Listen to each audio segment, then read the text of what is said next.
दोस्तों नमस्ते, प्रणाम, जय श्री राम जी। आप सबके स्वागत करती हूँ दोस्तों अपना यूट्यूब चैनल में। तो आज मैं बहुत ही प्यारा झूमर गीत लेकर आई हूँ। आप लोग शुरू से लेकर अंत तक सुनिएगा।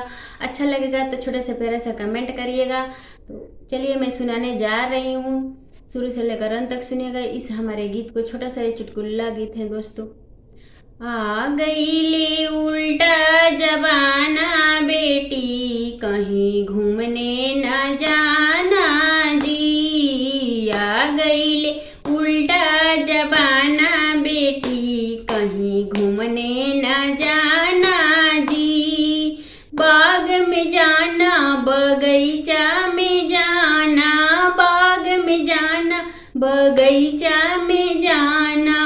मलिया से नजर जन लड़ाना बेटी, कहीं घूमने न जाना जी।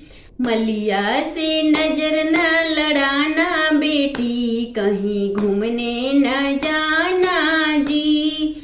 आ गईले उल्टा जमाना बेटी, कहीं घूमने न जाना जी। सड़क पर जाना, सड़किया पर जाना, सड़क पर जाना, सड़किया पर जाना।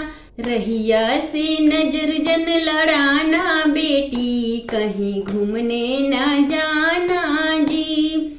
स्कूल में जाना, कॉलेज में जाना, स्कूल में जाना, कॉलेज में जाना।